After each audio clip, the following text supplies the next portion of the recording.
Let me show you different ways that you can use a timer to stop procrastination, and pick the one that you think will help you the most and try it today. So for this video, you're going to need a physical timer, and if you don't have one, just use your phone timer. Number one is start timer immediately. So whenever you're procrastinating, just turn on the timer as fast as you can and start the timer. So this is how this will work. So either in your head or write it down, you write down the next task that you want to do. So let's say read 10 pages of a book.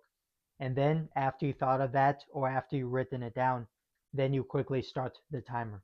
So the strategy with this is it removes friction by starting the task, because the longer it takes you to start a habit, the more likely you are to procrastinate. Like for me, when I say I want to do a habit, but I don't do it that day, it takes me so long to actually do it. But with this method, you start fast and you finish it today. Number two is set a max time. So let's say you want to read 10 pages. What you could do to give yourself time pressure to do it fast is you could say, okay, I want to read 10 pages. Let me give myself 15 minutes to read those 10 pages. So you set a 15-minute timer and then you start reading. And then you try to finish that habit before this timer runs out. Number three is set a 1-minute timer. So this is good if you want to do a habit that's hard to do and you still want to get started and do it. So let's say you want to do a hard task, like let's say you want to start writing a book. What you could do is you could just set a simple 1-minute timer. You start it and then you start writing your book for the 1 minute. And then you can keep going if you want, or just finish the minute. So this makes a hard task a lot easier. So instead of focusing on doing it for 20 minutes or 15 minutes, you just do it for 1 minute. So the whole idea with these timer methods is you were trying to start the habit fast, and we're trying to reduce friction to start, and also so it's easier to keep going. If you only do it for 1 minute, it's a lot easier to keep going because you already have momentum. So once you have momentum, it's a lot easier to keep going. Getting started is the hardest part, in my opinion. Number four is beat your personal record. So let's say for reading 10 pages, let's say that's a habit you have. Let's say the fastest you did that is, let's say, 10 minutes and 15 seconds. So we say, okay, the fastest I read 10 pages is this 10 minutes and 15 seconds. So one timer you would have set for that. And then another timer starts at 0. And then what you want to do is think of this like a game. Let me read my 10 pages, but let me try read my 10 pages faster than my record. So for your habits at home, what you're trying to do is you try to beat your time record. So this idea keeps your energy and focus high because you're trying to beat your old record. And let's say you just barely beat it, like you did in 10 minutes and 2 seconds. That's still a win. So now you can write down on a paper or Google Doc your new record for reading 10 pages, or whatever habit you're trying to speedrun. Number five is what I call time the smallest version. So what do I mean by the smallest version? Like let's say reading, it could be read 2 pages. Or if you want to keep it simple, read 1 line. If it's workouts, maybe it's 10 push-ups or 1 push-up. So whatever you define the smallest unit. So let's say to keep it simple, let's say for reading, let's say read 1 line of a book. So then what you want to do is you set a timer and see how long it takes you to read that 1 line. This might seem very simple and useless, but you have to remember the whole idea with this video is I'm giving you ways to get started fast, because once you can do that, momentum can carry you. So see how long it takes you to read that 1 line of a book. Maybe it takes 17 seconds or 5 seconds. If you want to write a book, maybe it could be write 1 sentence. But a key is don't make it too small. Like don't literally say like, okay, read 1 word or write 1 word. Make it full. Like read 1 line or write 1 sentence or do 1 full push-up or eat 1 full vegetable or fruit. Number 6 is speed run the habit. So if you didn't track your max times before, you can start with this. So you say, okay, I want to read 10 pages, and you say, how fast can I read that 10 pages? Or let's say I want to do 36 networking comments on social media. how fast can you do those comments.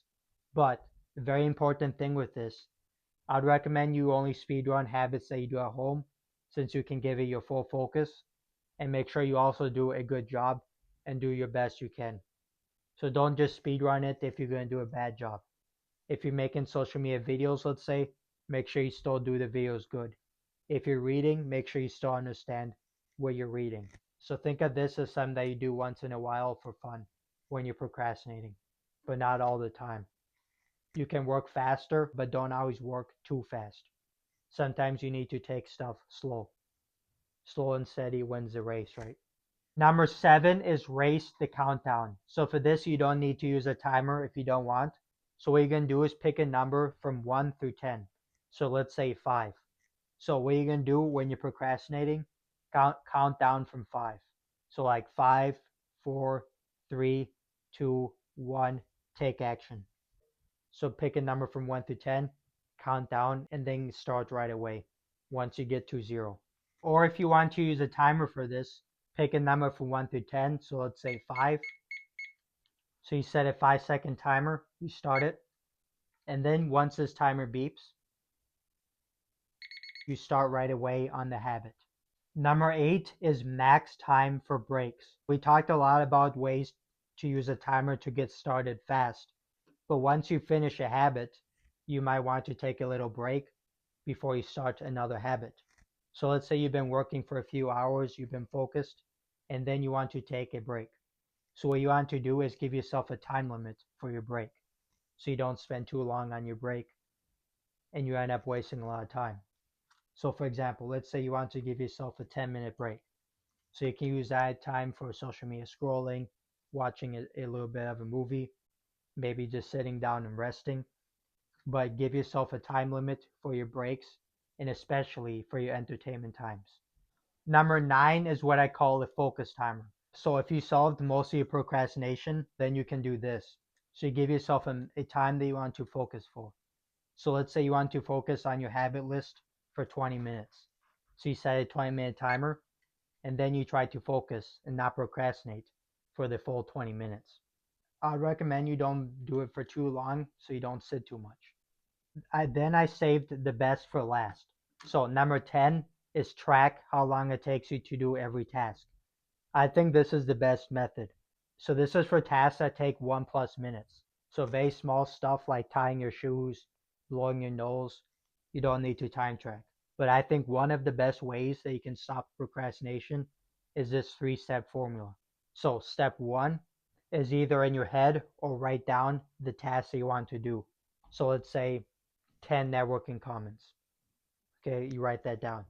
Step 2 is you set a timer, starting at 0, because this is the most easiest to follow. So the timer is going. And then you keep on doing the task until you're finished. Then you finish the 10 networking comments.